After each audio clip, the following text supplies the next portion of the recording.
हमारा जो वर्तमान बाजार व्यवस्था है, हम लोग इतने सदियों से खरीदते खाते आ रहे हैं। आज तक कभी ऐसा संभव हुआ कि खरीदारी करने से फलाने के घर में 500-800 हज़ार रुपया गया? कभी नहीं हुआ और आने वाले कल में भी होने वाला नहीं। लेकिन साथियों, परिवर्तन प्रकृति का नियम है, बदलाव बहुत तेजी से होता हुआ आ रहा है।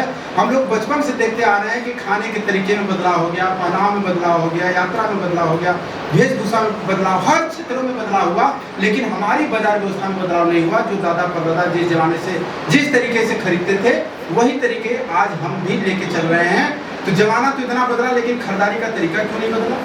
तो साथियों, आइए सबसे पहले हम लोग देखते हैं कि हमारा जो वर्तमान बाजार व्यवस्था है, इसमें क्या होता है। हम ग्राहक के रूप में किसी अपनी आवश्यकताओं के लिए मार्केट में जाते हैं, ग्राहक बन के जाते हैं, और ग्राहक बन के जाते हैं तो हम सामान अपने अगल बगल जिन्हें हम दुकानदार या रिटेलर बोलते हैं, उनसे लाते हैं। ये व्यक्ति बनाता नहीं है, कहाँ से लाता है? होलसेलर से लाता है, डिस्ट्रीब्यूटर से लाता है, सेंडर से लाता है, और ये जुड़ा होता है कंपनी से। ये अपने देश की बाजार व्यवस्था है।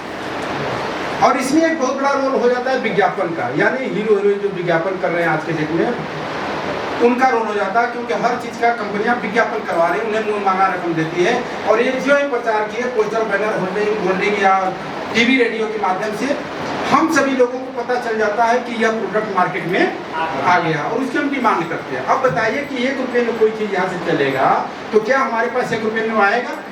नहीं। यहाँ पे आते आते इसकी कीमत 2 रुपये, 3 रुपये, 4 रुपये हो जाएगी। और साथियों, महंगा के साथ साथ बीच में नकली भी कर देता है। कोई जरूरी नहीं कि भाई सामान जो मिल रहा है वो ओरिजिनल ही मिल रहा है।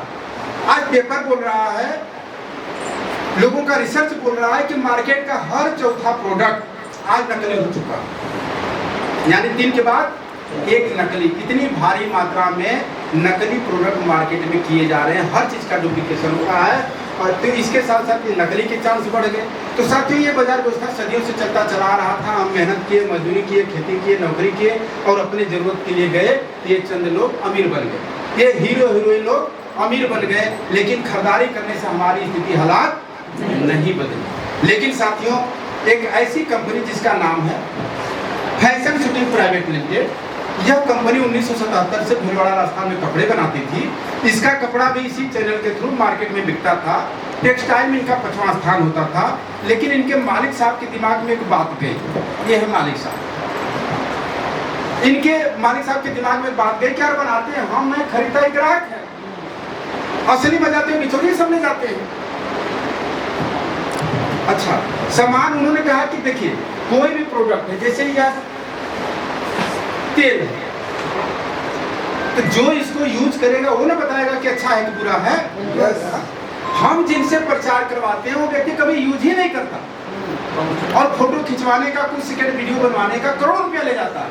जब उसके बोलने से क्वालिटी पे कोई फर्क पड़ता ही नहीं, तो उसे हम मुंह मांगा रकम क्यों देने जाए? भाई, अच्छा विज्ञापन तो वो आदमी करेगा जो सामान को यूज करेगा। हम यदि साबुन लगाएंगे तो हम बता सकते हैं कि अच्छा है कि खराब है। हम कपड़े पहनेंगे तो हम बता पाएंगे कि अच्छा है कि खराब है। हम आरसीएम का पेन से लिखेंगे तो बता पाएंगे कि सही है कि गलत है। लेकिन वो व्यक्ति क्या बताएगा जो कभी यूज ही नहीं किया? ये तो इन सभी लोगों का शोषण किया जा रहा है। इनके मेहनत पसीने की कमाई से ये चंद लोग अमीर बनते जा रहे हैं, ये हीरो हीरोइन माला माल होते जा रहे हैं। अब हम इस बाजार व्यवस्था में बदलाव लाएंगे, और उन्होंने कहा कि नहीं, इस बाजार व्यवस्था में 2 पिलर महत्वपूर्ण है, एक तरफ बनाने वाला कंपनी और एक तरफ खाने वाला ग्राहक।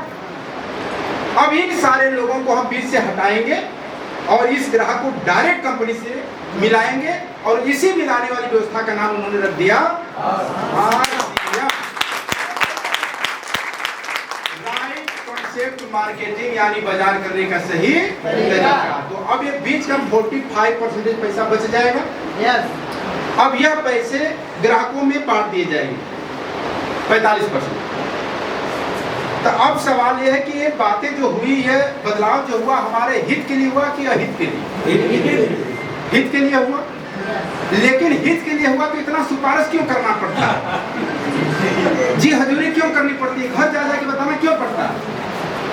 क्योंकि इतिहास गवा रहा है कि कोई भी नया कंसेप्ट, कोई भी नया बदलाव जब हमारे समाज में आता है, तो हमारा या मानव का स्वभाव है उसका विरोध करना, चाहे हमारे हित में ही क्यों ना हो। भाई, बिजली के बगैर अभी कट जाए लाइट तो लगेंगे लोग मुंह बनाने।